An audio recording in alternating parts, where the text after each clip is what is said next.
blind, have low vision, or have another print disability which makes reading, holding a book, or turning a page difficult or impossible. The content is copyrighted by the respective publishers. For more information, please visit us on the web at nfradioreading.org.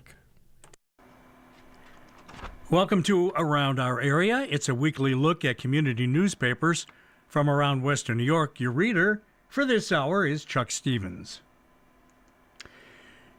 Let's start out with the Amherst Bee. Just over 1 year after launching Dolly Parton's Imagination Library in 3 initial zip codes, the program is now available in every zip code in Erie County, marking a historic expansion of access to free early childhood literacy resources for families across Western New York. New York State Assembly member John D. Rivera made the announcement at the Williamsville Branch Library, joined by representatives from United Way of Buffalo and Erie County and from the Buffalo and Erie County Public Library on December 16th.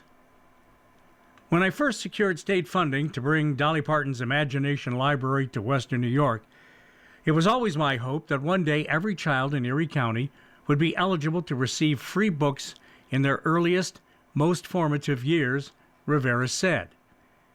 To see this program expand countywide in just over a year, and to know that more than 20,000 books have already landed in the hands of local children is extraordinary. This is how we build a lifelong love of reading, and this is how we strengthen opportunity for an entire generation. Since its launch in September of 2024, the partnership between the United Way of Buffalo and Erie County and Dolly Parton's Imagination Library has delivered more than 20,000 free, high-quality books directly to the homes of Western New York children. The overwhelming response from families, educators, and community leaders has propelled the rapid growth of the program, achieving what Assemblymember Rivera called a long-held goal for our community. United Way of Buffalo and Erie County, which oversees local implementation, credited the expansion to strong enrollment numbers, unanimous community support, and the Assembly members' continued advocacy for early literacy programs. Dolly Parton's Imagination Library mails a free, age-appropriate book each month to enrolled children from birth to age 5. What began in 1995 as an effort to support children in Dolly Parton's home community in East Tennessee has grown into one of the most impactful early childhood literacy initiatives in the world. Now its reach extends to every neighborhood and child in Erie County, and the timing of the program's expansion could not be more pertinent. The Dolly Parton Imagination Library inspires a love of reading from birth, Christy Daughtery, Amherst Public Library's director, said. It's my hope that the books received will lead to increased family engagement and library visits to discover even more free books to read. Librarians and other staff can also provide access to resources for daily literacy-building activities. An analysis of New York State Education Department data revealed that only 39% of 3rd through 5th graders in Western New York's 99 school districts scored at grade level on recent English language arts tests, while 31% of students lack even basic reading and writing skills. Economically disadvantaged students were found to be more likely than wealthier students, 42% versus 17%, to score at the lowest range on tests, indicating that they lack the basic skills needed to read and write at grade level. The Imagination Library has demonstrated success in helping to improve these numbers. A 2015 study conducted by professors at Lemoyne College found that children enrolled in Dolly Parton's Imagination Library in the city of Syracuse were significantly better prepared to enter kindergarten than their peers who had not participated in it. Among children who were consistently enrolled in the program, 61.1% were assessed as ready for kindergarten based on their performance on the test, compared to 47.4% of children who did not take part in the program. So with every zip code now included, families throughout Erie County can sign up their children to begin receiving monthly books at no cost, helping build home libraries and strengthen school readiness. Research consistently shows that children exposed to books and regular reading from birth develop stronger language skills, improved early literacy, and greater long-term academic success. As a frontline organization committed to literacy, we're thrilled to partner with Assemblymember Rivera and the United Way of Buffalo and Erie County to expand Dolly Parton's Imagination Library. Buffalo and Erie County Public Library Interim Director Dorinda Darden said, "Getting books into the hands of every child in Erie County takes the whole community working together, and this program has a proven track record of making that a reality for children, no matter their zip code or means." Next up from the Amherst Bee, Amherst approves new overlay district for the Boulevard Mall. The Amherst Town Board took another step to pave the way for redevelopment of the former Boulevard Mall site. The board held a public hearing and voted unanimously to amend the zoning ordinance to create an urban renewal area overlay district at its December 15th meeting. Now, an overlay district is a special kind of zoning district that sits over top of what we call base zoning, Town Attorney Chuck Malcolm said. It provides additional obligations or requirements or restrictions. It also can be used to modify procedures that apply to that particular area. It can also relax certain restrictions or requirements depending on the comprehensive plan or other planning documents. Malcolm said that the URAOD was put in place to cover the 10 parcels that make up the Greater Boulevard Mall property within the urban renewal area. The town board created an urban renewal plan, identified certain zoning restrictions that would need to be modified in order to facilitate the town's vision for redevelopment of this property, Malcolm said. It was noted specifically that overlay districts are one of the tools in the toolbox for the town to use. It supersedes certain base zoning districts and modified them. It allows the planning board to consider the urban renewal plan as part of its review. Malcolm said that the planning board will remain the body for site plan review changes going forward.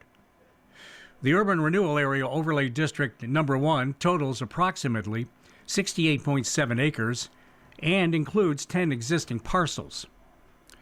Beginning at the southeast corner of the intersection of Niagara Falls Boulevard and Maple Road, the Urban Renewal Overlay District Number 1 extends approximately 1,329 feet east along the southern border of the Maple Road right-of-way to the northeastern corner of 3893 Maple Road parcel, then turns southerly along the western border of the Alberta Drive right-of-way for approximately 1,715 feet to the southeastern corner of 1265 Niagara Falls Boulevard. That parcel, the portion of the parcel split off from the main parcel to the south of the National Grid parcel, then turns westerly for approximately 329 feet along the southern parcel line of 1265 Niagara Falls Boulevard, then turns at a diagonal along a portion of 1265 Niagara Falls Boulevard's parcel line, heading southwesterly for approximately 81 feet, then turns southerly for approximately 78 feet, and then turns westerly for approximately 145 feet, then turns south-southerly along the National Grid parcel line for approximately 479 feet to the northern border of the Alameda Avenue right-of-way. Not done yet. Then it turns westerly along the northern border of Alameda Avenue for approximately 893 feet to the southwestern corner of 1261 Niagara Falls Boulevard's parcel, and then turns northerly along the eastern border of the Niagara Falls Boulevard right-of-way for approximately 2,315 feet back to the southeast corner of the intersection of Niagara Falls Boulevard and Maple Road. The board also gave out several proclamations to honor outgoing council member Jackie Berger, Supervisor Brian Culpa, and staff members. It was the last meeting for Berger and Culpa after 2 terms in office. From the sports page on the Amherst Bee, the Sweet Home Boys Hoops wins Kenton Holiday Tournament. The Sweet Home Boys basketball team picked up a huge victory with Saturday's 61-60 win over Kenmore West to win the Kenton Holiday Tournament at Kenmore East for the first time in 4 years. Our guys were up for the challenge, Sweet Home coach Brandon Woods said. Sweet Home overcame the play of Kenmore West's Harlem Brannon, who scored a game-high 38 points and hit 5 three-pointers. Tournament MVP Sean McGrath tallied 23 points, 4 rebounds, 2 assists, and 2 steals. He was fouled while attempting a three-pointer with under 40 seconds remaining, making his first and third shots to tie the game. But the third shot was waved off due to a lane violation. Abdul Keshanoro added 12 points, including the game-winning basket. All-tournament selection Amir Harper chipped in 11 points, 5 rebounds, and 4 steals. Shadir Rainey added 11 points, 3 rebounds, 2 assists, and 1 steal. Sweet Home won its first-round game against Cheektowaga 71-60 on Friday. McGrath tallied 27 points, 9 rebounds, 3 assists, and 3 steals. Quinton Wilhelm poured in a season-high 18 points, 4 steals, 3 rebounds, and 3 assists. Keshenero added 6 points and 10 rebounds. Amir Harper chipped in 6 points, 5 rebounds, and 4 steals. Sweet Home opened its week with a 66-51 non-league home loss to Orchard Park on December 16th. Sweet Home led 8-1 early, but fell behind 18-12 by the end of the first quarter, 34-26 at half, 49-40 after 3 quarters. Orchard Park won the fourth quarter 17-11. The biggest takeaway is we didn't do a good enough job on the glass and let those guys have their way with us inside, Woods said. That's something we're going to battle with all year because we don't have size and have to find ways to be tougher. McGrath led Sweet Home with 19 points and 8 rebounds. Wilhelm added 7 points and 9 rebounds. Sweet Home next plays at Jamestown. Next up, let's turn to the Clarence Bee. And, of course, this is a great time to take a look at the year in review in Clarence, the buzz from 2025. As we approach 2026, let's take a peek at the events that shaped Clarence throughout the year 2025. As the year began, municipalities across western New York had to ration the salt used to make roads safe and drivable. Amid a rock salt shortage in late January and early February, Clarence was in a good position. Due to a well-stocked salt barn built in 2014 that has the capacity for about 4,000 tons of salt. However, some towns had to limit their salt to major roads and intersections, while others tried to stretch the supply by mixing in sand or gravel. Throughout the salt shortage, most of the blame was placed on New York State's Buy American Salt Act, which restricted government entities from buying foreign salt and essentially gave one Livingston County company a monopoly on western New York's salt supply. However, the legislation allowed the purchase of foreign salt when there isn't enough domestic salt to go around, or if domestic salt is significantly more expensive or of an unsatisfactory quality. Various highway superintendents wanted to see an amendment to the Buy American Salt Act to allow the purchase of North American salt, which would open up the option to use companies that mine salt in Canada. At this time, there is a pause on the requirement to buy American salt, which has provided the opportunity for Clarence to purchase at least 500 tons of Canadian salt that is shipped in via the Port of Buffalo until the lake freezes. Motorized mayhem, another topic there in 2025. Following problems with motorized vehicles on its recreational trails, including but not limited to electric-powered bicycles, the town of Clarence amended its code to give law enforcement the power to confiscate electric-powered bicycles, scooters, or vehicles being used recklessly on the town's bike paths. Specifically, the amended code says that law enforcement officers can impound a motor-driven vehicle or motor-assisted bicycle or scooter, as defined herein, being operated in violation of New York State or the local laws that creates a risk of harm to persons or property. To get the e-bike vehicle back, the owner must prove ownership and pay the cost of removing and storing the impounded item.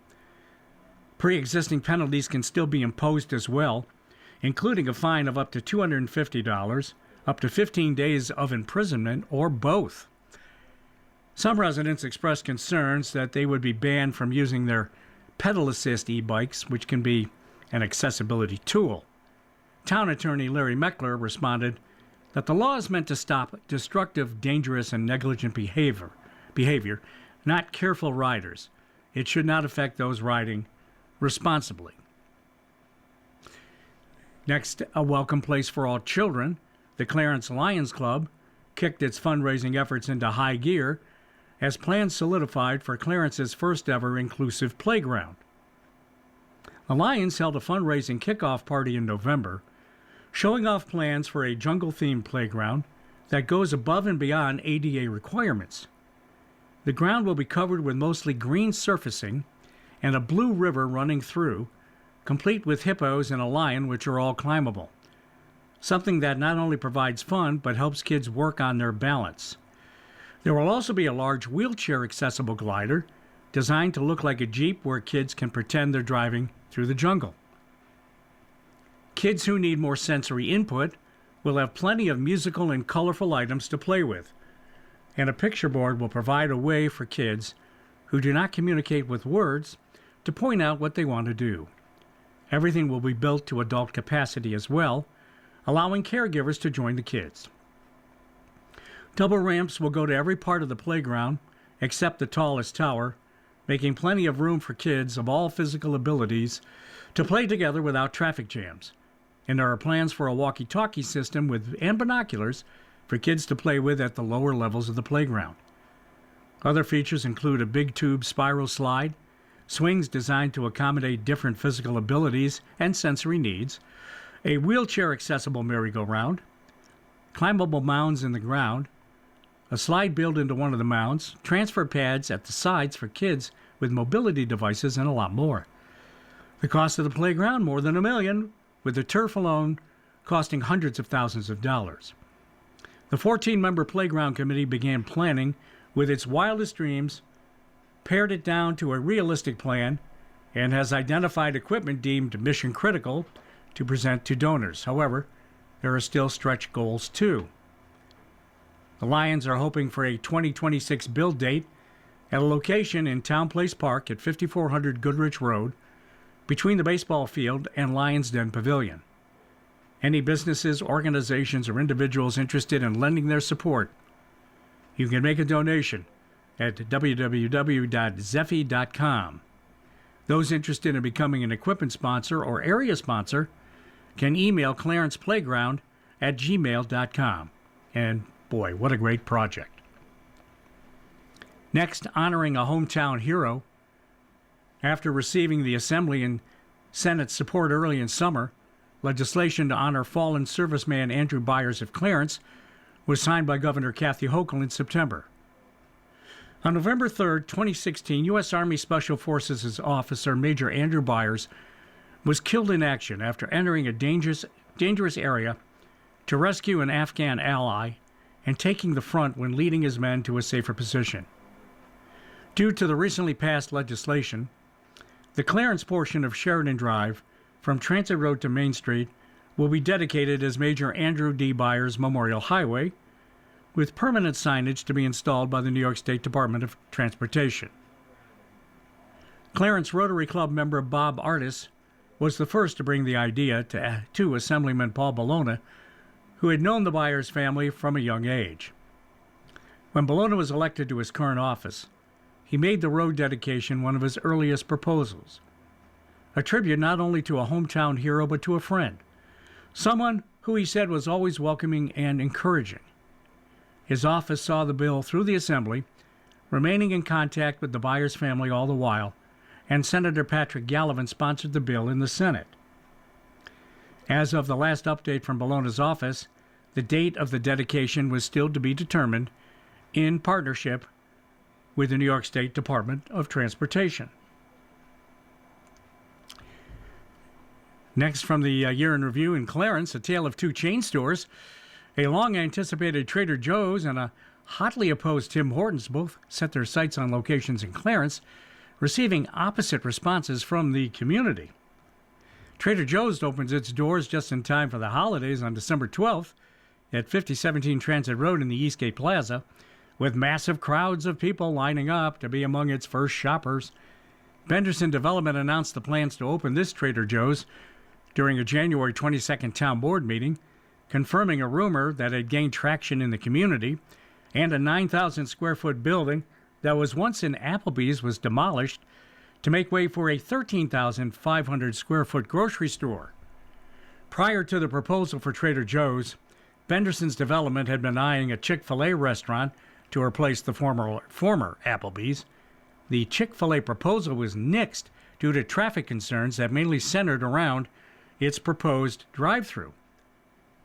Meanwhile, a controversial proposal to put a Tim Hortons at 8503 Main Street received all board approvals needed to move forward, with the planning board approving Benderson Development's change in use request for the former bank building during the October 1st planning board meeting.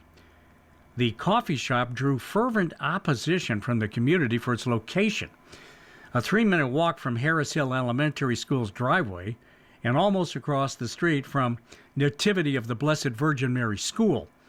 Residents had safety concerns, saying in public meetings that Tim Hortons' peak morning traffic would occur at the same time that children walked to classes.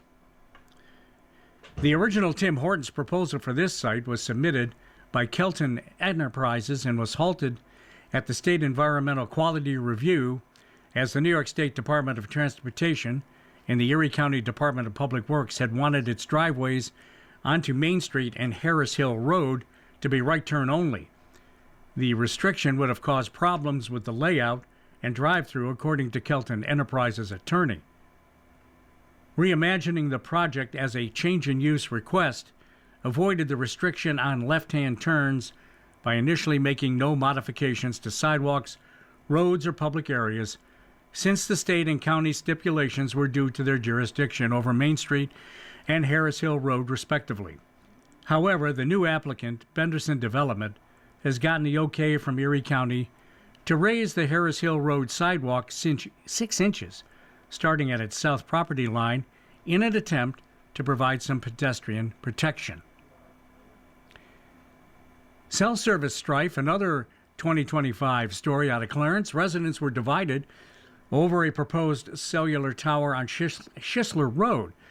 The proposed 150-foot tall telecommunications tower received an outpouring of both support and opposition from community members in various parts of town, with the bulk of the opposition coming from Schisler Road residents. It would be 210 feet away from 4610 Schisler Road's near lot line on the south side of the West Shore Trail.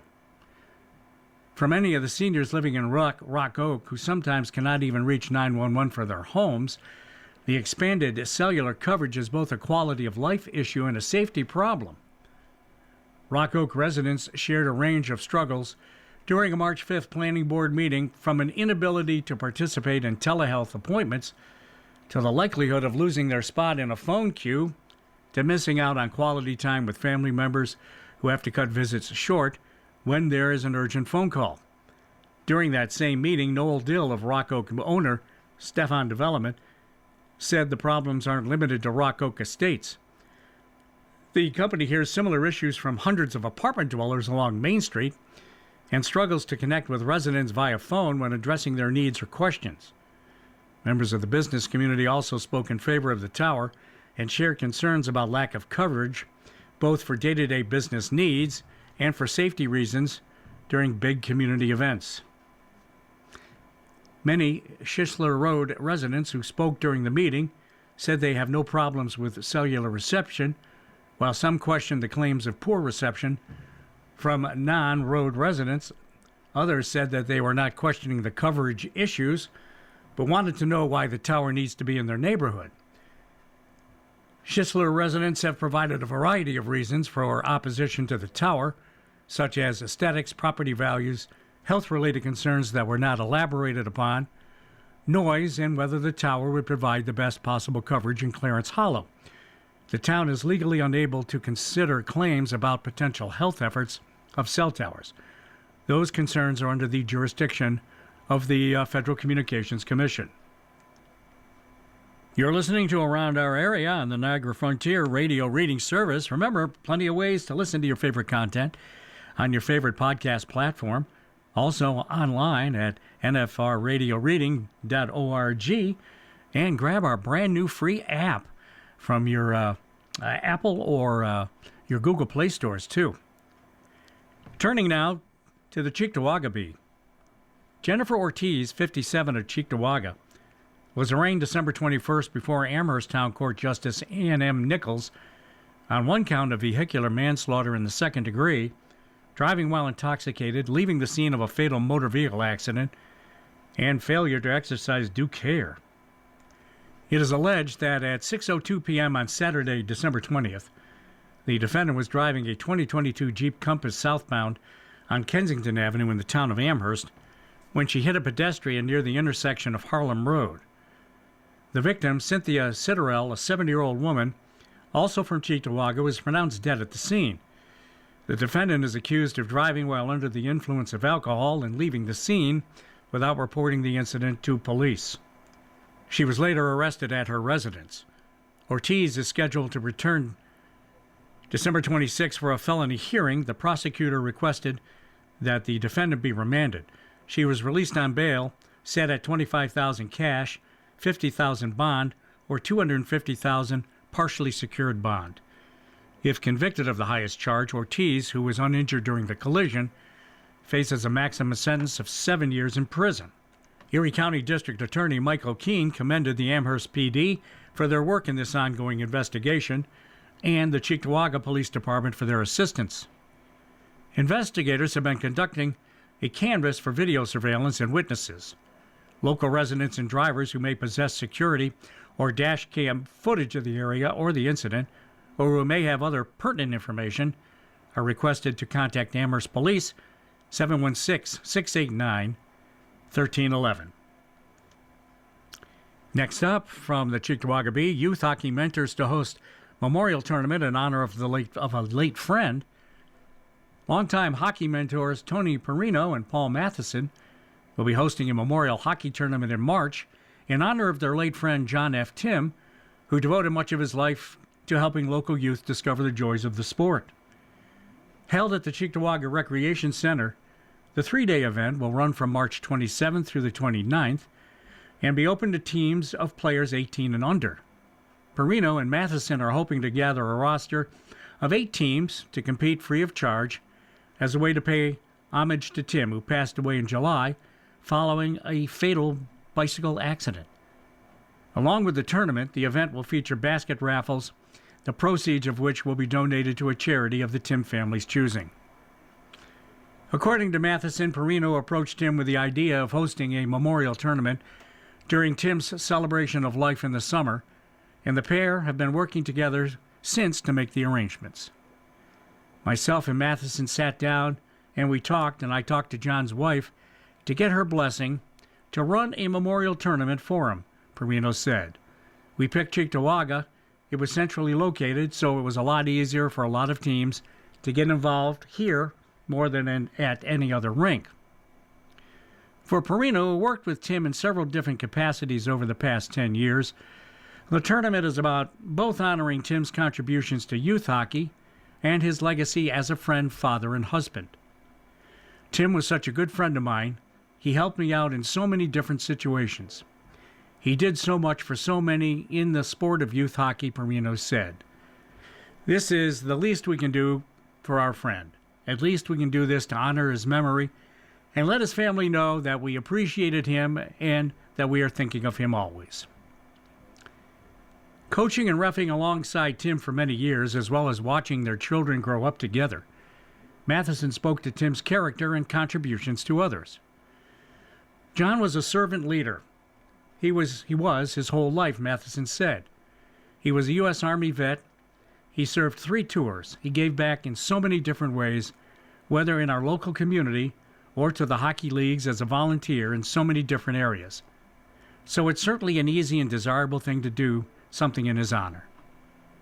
Having been involved with youth hockey for over 40 years, Perino is experienced with organizing memorial tournaments and hopes to be able to make Tim's an annual event. As far as the planning goes, Paul and the group down in Bradford were phenomenal, Perino said. It was easy to come up with rules. It was easy to come up with a format. The 8-team tournament, we could increase it in the future, depending on the success of it. But to start, we said, let's go with an 8-team tournament. Let's go with the age his kids left the sport at. There are currently still spots available for teams to sign up to compete in the tournament. The entry form, as well as additional information and updates about the tournament, can be found on the event's Facebook page. All right, let's go back in time from the Cheektowaga Bee. Out of the past, 34 years ago, on December 26, 1991, 3 Cheektowaga hotels were victimized by robbers. The Holiday Inn Gateway, 601 Dingeon Street, Quality Inn at 4217 Genesee Street, and the Wellesley Inn at 4630 Genesee Street. The suspect in the Wellesley Inn robbery was also a suspect in the robbery of the Hospitality Inn on Transit Road in Lancaster. The Cheektowaga Sloan Board of Education was reviewing several purchase offers it received for the former Grover Cleveland School, Dingens and Rossler.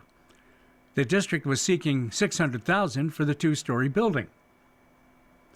The Cheektowaga Public Libraries reported a gain of $998 in its 1992 town budget and $7,500 for the Rhinestein document collection in its county budget. Dennis Rummings, age 30 of Elma, was charged with assault, criminal possession of a weapon, first-degree burglary, menacing, reckless endangerment, reckless driving, and several vehicle and traffic violations after he allegedly led police on a chase from his girlfriend's house in Cheektowaga and held police at bay for an hour with a rifle. Maryvale High School senior Brian Romandolt, a football and basketball player who maintained a 99 average, received a 9X Yellow Pages Scholarship Athlete Award. 33 years ago, on December 30th, 1982, Cheektowaga merchants said that Christmas shopping, after a very strong day after Thanksgiving, was a bit slow at first, but had greatly increased in the last 2 weeks. A Buffalo man was charged with grand larceny, criminal mischief, and resisting arrest after police said he broke into and took items from several cars at the Idlewoods Apartments on French Road in Cheektowaga. One officer was treated at St. Joseph Hospital for a hand injury. One resident whose car was damaged reportedly fired shots at the suspect and was charged with discharging a firearm. Robert Gibbs was elected president, Dennis Gibbs chief, and Lee Regent vice president, and John Schaefer first assistant chief at the Forks Volunteer Hose Company No. 2 on Broadway in Cheektowaga. And 63 years ago, all the way back to December 26, 1962, the American Machine and Foundry Company of Cheektowaga received a nearly $17 million U.S. Navy contract for an advanced type of torpedo. This was an extension of the $3 million contract for 300 torpedoes the company had received. Cheektowaga Police Patrolman Edward J. Glinsky Jr., Emil J. Jagliano, and Albert R. Millibrand graduated from the Erie County Sheriff's Training Academy. Leonard Zagota was elected president, Peter DeBell first vice president, and James Coleman second vice president of the Holy Name Society at Our Lady Hope of Christians Church, 180 George Urban Boulevard in Cheektowaga. In Cheektowaga Youth and Recreation news, recreation office hours are set at 9:30 a.m. to 4:15 p.m. Monday through Friday at the Alexander Community Center at 275 Alexander Avenue. Registration for both residents and non-residents can be made online or over the phone at 716-897-7207 or at the Youth and Rec Department's main office during office hours. Cheektowaga and Sloan residents must apply for a discount card to receive a lower price for events and activities. You can learn to skate, which is a skating program designed for youth and adults who are just starting out, will be held from 6 to 6:50 p.m. Friday, January 2nd to Friday, February 13th, and 5 to 5:30 p.m. Saturday, January 3rd to Saturday, February 14th in the Recreation Center Rink in Cheektowaga Town Park. Instruction will be provided by the rink staff. Each week will consist of 40 minutes of instruction and 10 minutes of practice time. Registration available. Call 897-7207 to sign up. Participants must be ages 3 and up. A resident fee not including skates costs $55. The non-resident not including skates is $75. The resident fee including skates is at $80. Non-resident fee including skates is at $100. In sports from the Cheektowaga Bee, the Cheektowaga boys hoops split games at the Kenmore East Holiday Tournament. The Cheektowaga Clarence boys basketball team, the Cheektowaga Chargers boys basketball team experienced both sides of the scoreboard last week, splitting a pair of games at the Kenmore East Holiday Tournament to improve to 2-4 on the season. Cheektowaga opened tournament play with a 71-60 loss to Sweet Home in the opening round. Falling behind early in a fast-paced, high-scoring contest, the Chargers trailed at halftime, but showed signs of life in the third quarter, cutting the deficit to 4 before Sweet Home regained control down the stretch. Head coach Demario Rhodes said the Chargers stayed competitive, but struggled to close the gap in the second half. From what it looked like, both teams came out playing fast, Rhodes said. It was a tight game early. We cut it to 4 in the third quarter, but they kind of broke it open and kept the distance the rest of the way. Despite the loss, junior DJ McClure delivered a standout performance, finishing with 25 points and 14 rebounds while anchoring the Chargers on both ends of the floor. McClure shot 9 of 15 from the field and added 7 made free throws, continuing a strong start to the season. DJ has really been a steady pace for us, Rhodes said. He's leading our team in scoring and rebounding. He's been a catalyst for what we're doing right now, especially defensively in the interior. He cleans up a lot of things and keeps us engaged. Brandon Sumter added 15 points, including 4 made three-pointers, while Nafatala Simeo chipped in 12 points, 11 rebounds, and 6 assists for Cheektowaga. On day 2 of the tournament, the Chargers responded with a gritty 48-44 overtime victory over host Kenmore East, earning their second win of the season. The game was tied at 40-40 at the end of regulation after both teams struggled to find consistent offense.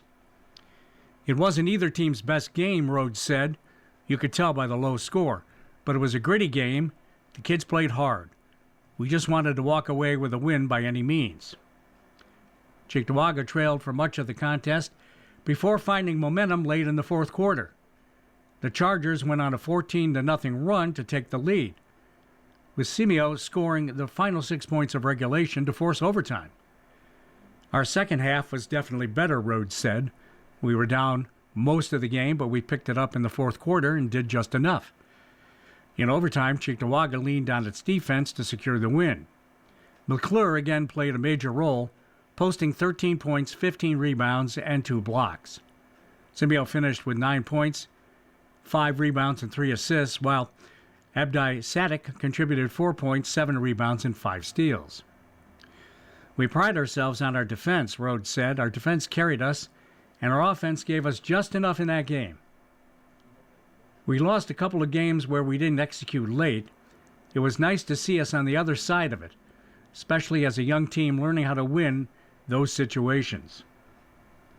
The Chargers will look to build on the momentum when they return to action. At Clarence, December 30th, Rhodes said the focus over the holiday break will be continued growth and preparation for league play in January. Our team is very young, and we're getting better, Rhodes said.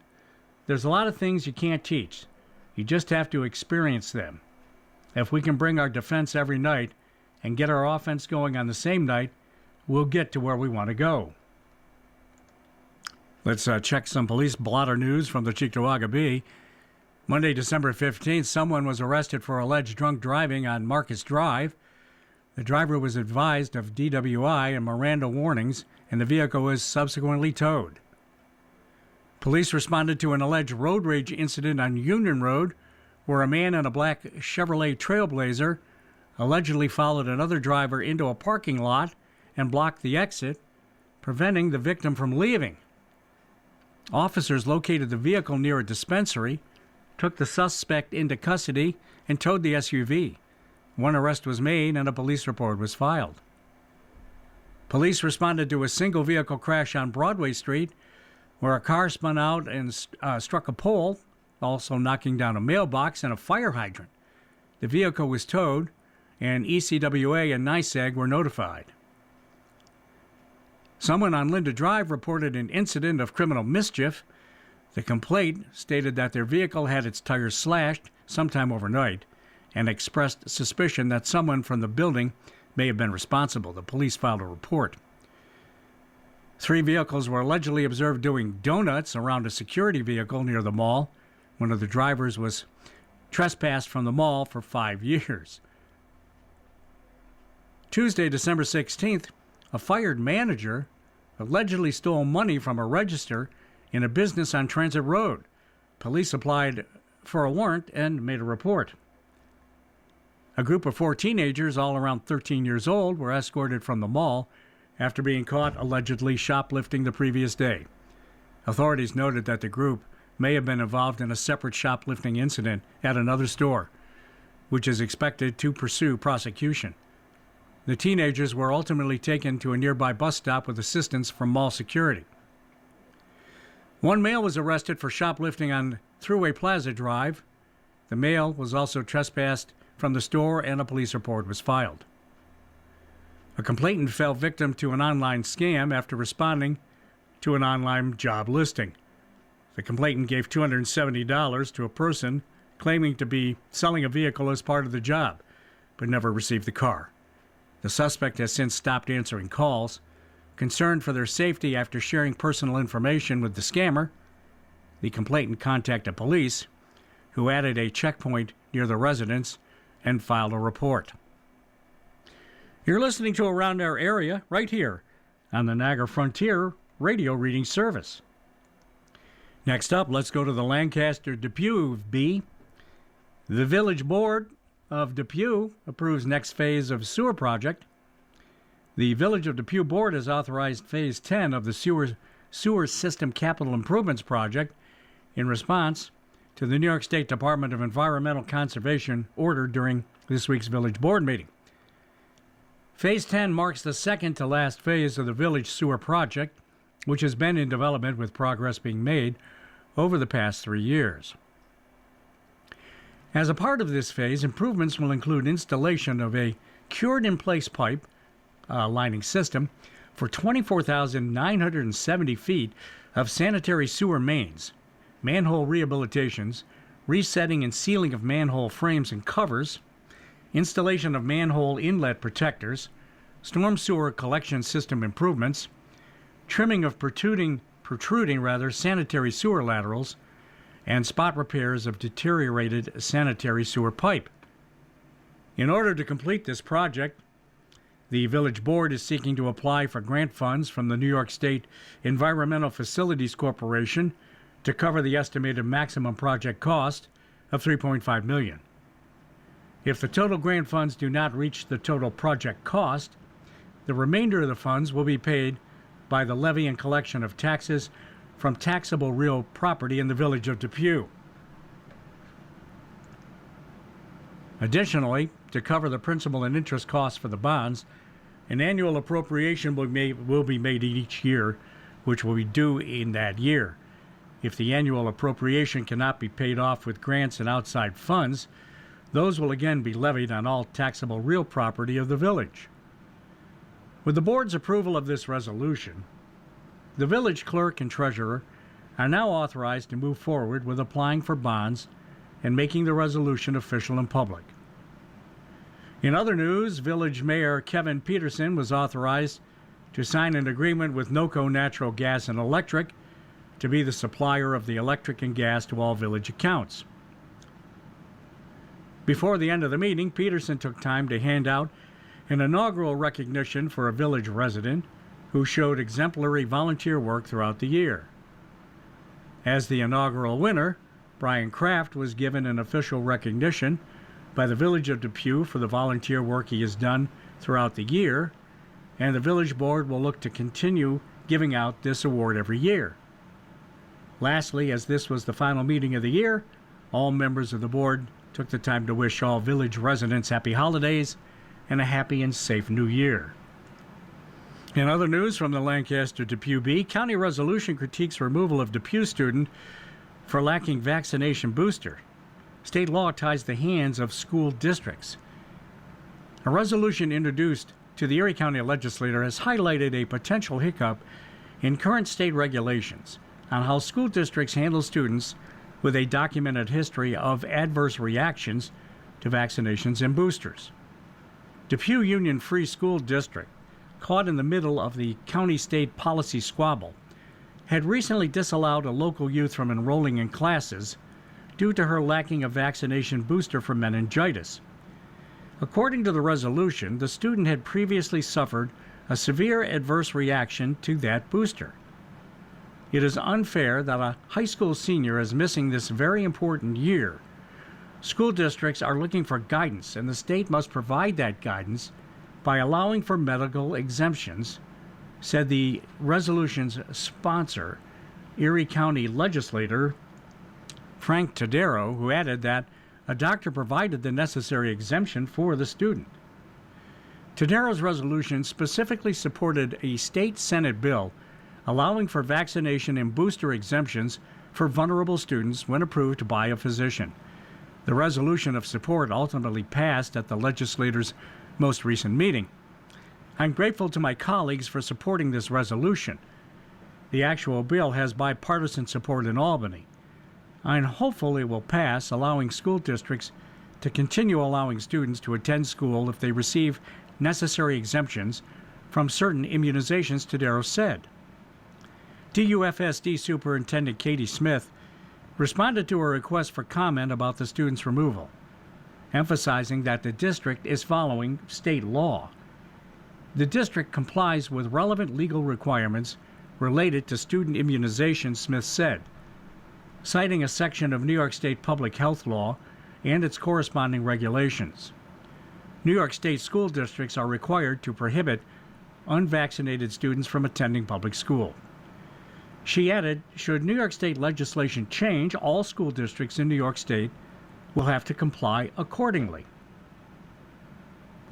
To view a published guidance from the state's health and ed departments, visit the New York State Education Department online. The Village Board of Lancaster, the Board of Trustees, held a public hearing for the newly updated comprehensive plan, noting that the work involved was a long process, but the result is carefully planned effort to satisfy residents' submitted requests. Trustee John Michelowicz said he enjoyed working with the Village of Depew on the plan, in addition to analyzing the surveys that helped guide the plan's update. I think about 500 people provided surveys, he said. Every answer was read.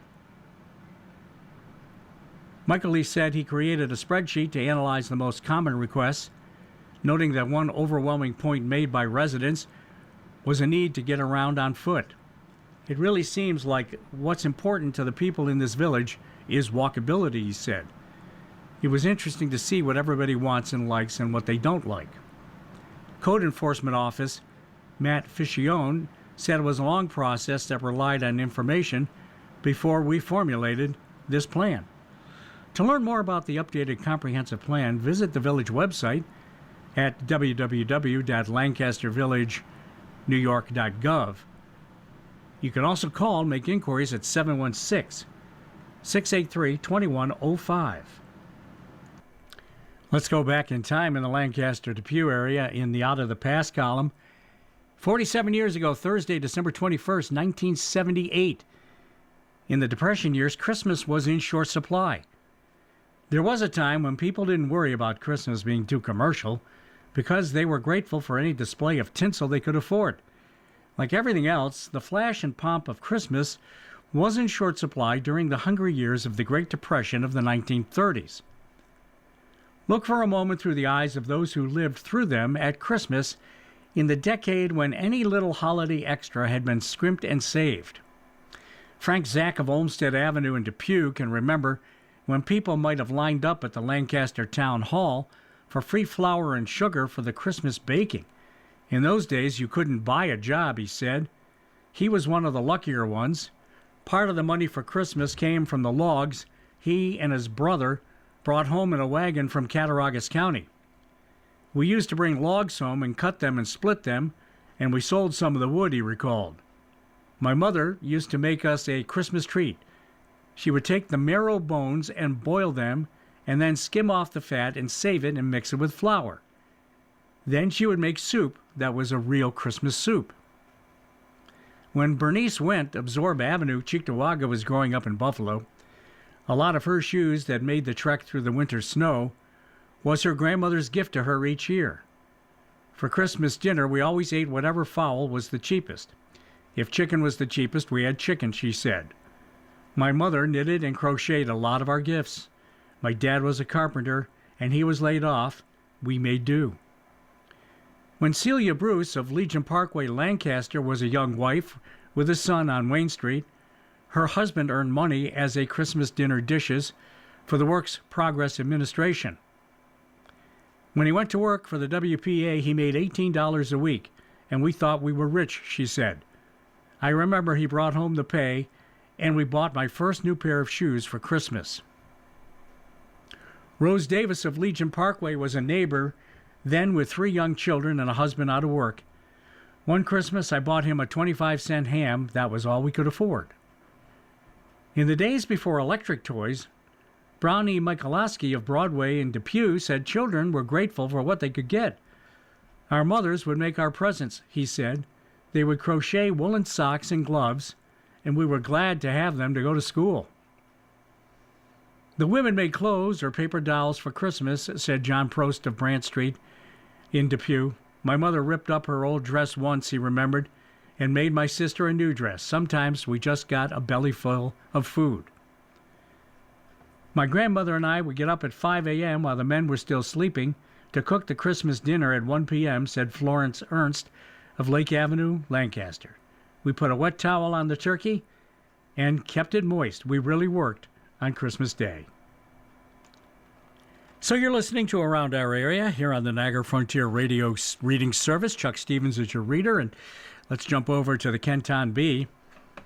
As Eminger reviews the 2025 year in town of Tonawanda, the town of Tonawanda supervisor Joseph Eminger reminisced on the improvements in the town in 2025 and what the town will continue to see in 2026.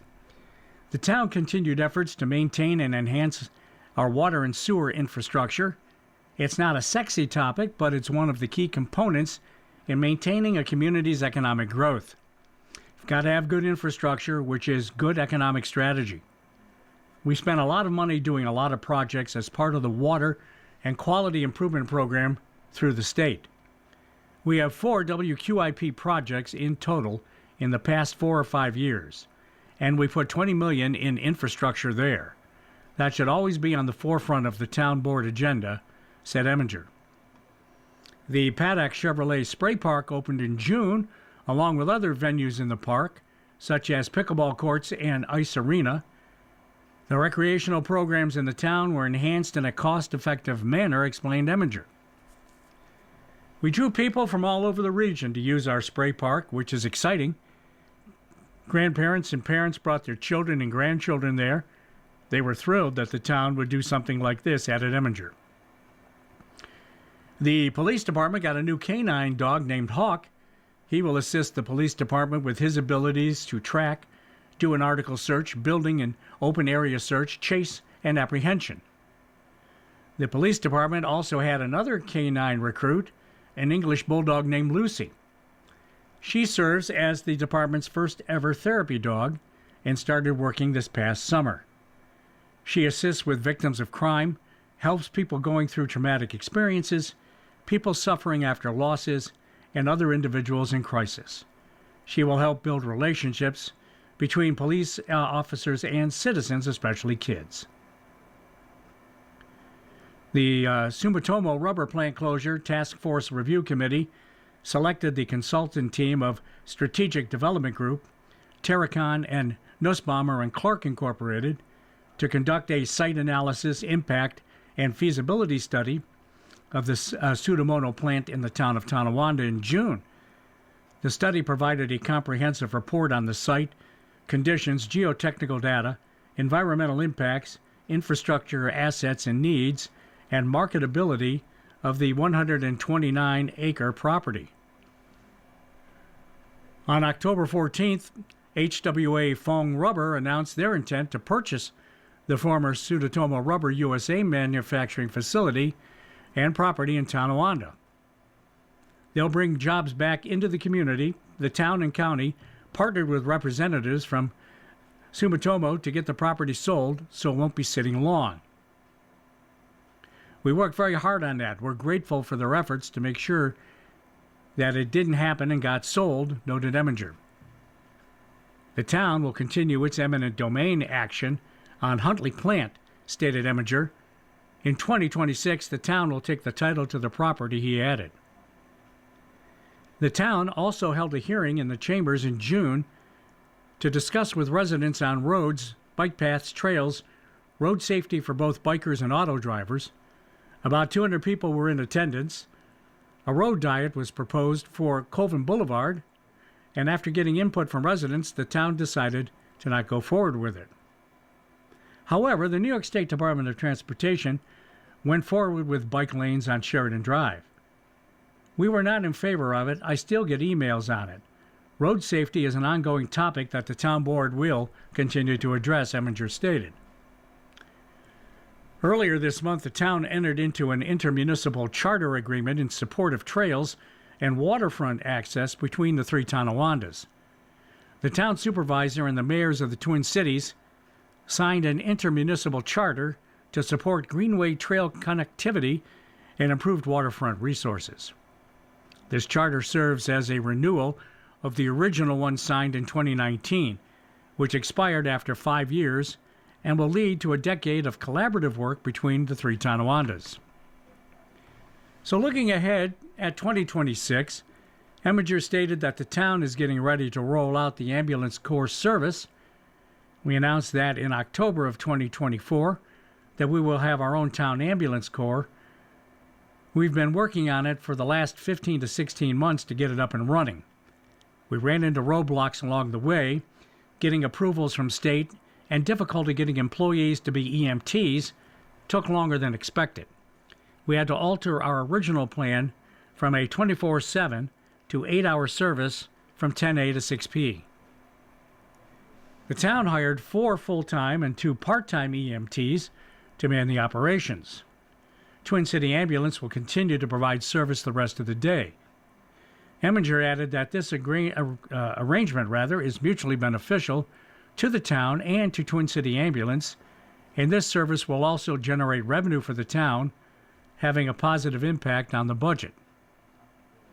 The town will continue to spend a lot of money on recreational programs, water and sewer infrastructure improvements, winter and summer programs for the youth and recreation department. We will pull back on some projects because we have spent well over $70 to $80 million on these projects and will enter into a period of maintenance. We won't add too much to our youth parks and rec programs. We will instead look to enhance what we already have, such as the Golf Dome and the Spray Park. Noel Sawicki, who is overseeing the water, wastewater, and collection distribution projects, gave a rundown on the infrastructure projects that the town has undertaken. Construction is moving forward on the Old Town Waterline Replacement Project. Beyond new waterline piping, this project served as a successful pilot of our land service line compliance program, replacing any lead lines discovered in the area, said Sawicki. The town is making significant strides in meeting EPA regs related to lead service lines under our Water Quality Improvement Initiative, added Sawicki. Out of 23,000 service lines, only 3,000 remain unknown. Because of resident participation, the town has confirmed only 7 lead lines to date, and the town will continue outreach to help residents identify their service line materials. We have continued our trenchless sanitary sewer lining and manhole rehabilitation, a method that repairs pipes with minimal digging and disruption. A new phase of this work will be designed in 2026, with work to begin in the spring, funded by a Water Quality Improvement Grant, added Sawicki. You've been listening to Around Our Area. It's a weekly look at community newspapers from around Western New York. Your reader has been Chuck Stevens. Thank you for listening. Coming up next in the Niagara Frontier Radio Reading Service, we have a reading of our Southtowns papers, including Orchard Park, Hamburg, East Aurora, and West Seneca's B papers or Sons. At 3 o'clock. The following program is intended for listeners who are blind, have low vision,